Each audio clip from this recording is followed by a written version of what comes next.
सांगलीच्या एका जागेवरून काँग्रेस नेते दिल्ली दरबारी पोहोचले। त्यांनी आपली मागणी मांडली, नाराजीही व्यक्त केली।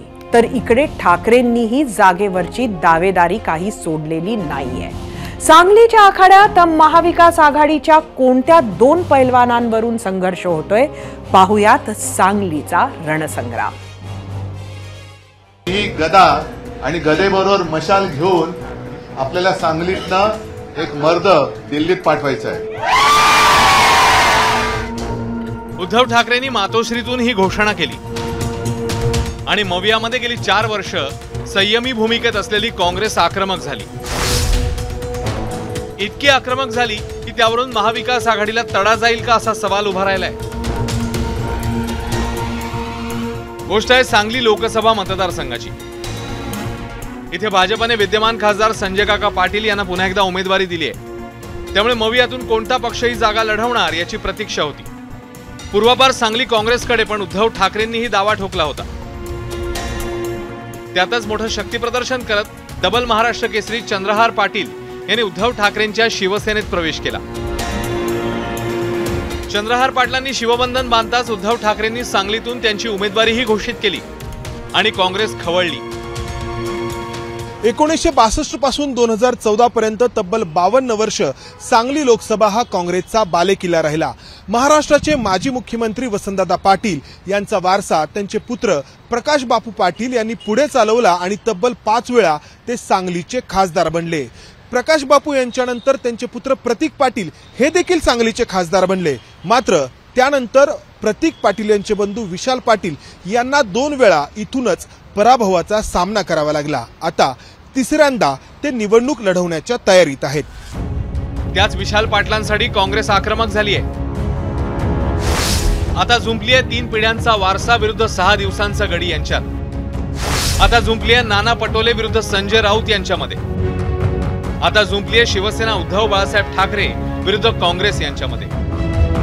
आखाडा आहे सांगली। याच आखाड्यातील ठाकरे आणि काँग्रेसच्या पैलवानांची ओळख करून घेऊया। पहिलं पाहूया ठाकरेंचा पैलवान चंद्रहार पाटीलची ओळख। चंद्रहार पाटील डबल महाराष्ट्र केसरी आहे। राष्ट्रवादी काँग्रेसमधून राजकीय कारकिर्दीला त्यांनी सुरुवात केली।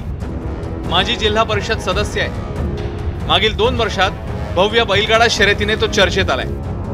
चंद्रहार पाटील युथ फाउंडेशनकडनं मोठं सामाजिक काम आहे। कुस्तीपासून सामाजिक कामांमुळे तरुणांमध्ये प्रसिद्ध आहे।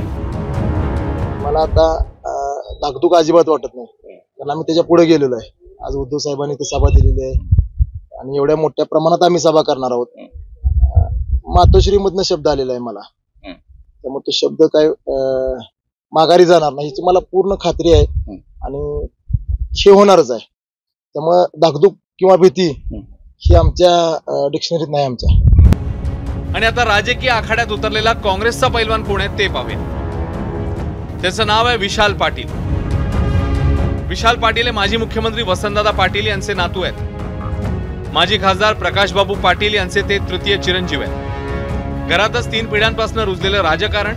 वसंतदादा शेतकरी सहकारी साखर कारखान्याचे ते चेअरमन आहेत। कारखान्याच्या कामांमधून मोठा जनसंपर्क आहे। महाराष्ट्र काँग्रेसचे प्रदेश उपाध्यक्ष आहेत। जिल्ह्यात सक्रिय आहेत। कुस्ती आणि मैदानी खेळाची त्यांना आवड आहे। वसंतदादा महोत्सवाच्या माध्यमातून त्यांनी सांस्कृतिक कामही केले। हेच विशाल पाटील 2019 मध्येही मैदानात होते। त्यावेळी स्वाभिमानी शेतकरी संघटनेकडनं त्यांनी निवडणूक लढवली होती, मात्र ते 2ऱ्या क्रमांकावर राहिले होते। त्यावेळी गोपीचंद पडळकरांनी वंचितच्या तिकिटावर निवडणूक लढवत 3 लाख मतं मिळवली आणि त्याचा सरळ फटका विशाल पाटलांना बसला होता।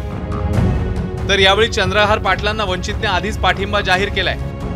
त्यामुळे आता सांगलीवरून निर्माण झालेली दरी भरून काढण्यात मवियाच्या नेत्यांना यश येणार की नाही हे लवकरच कळेल। 0 ओव्हर एबीपी माझा।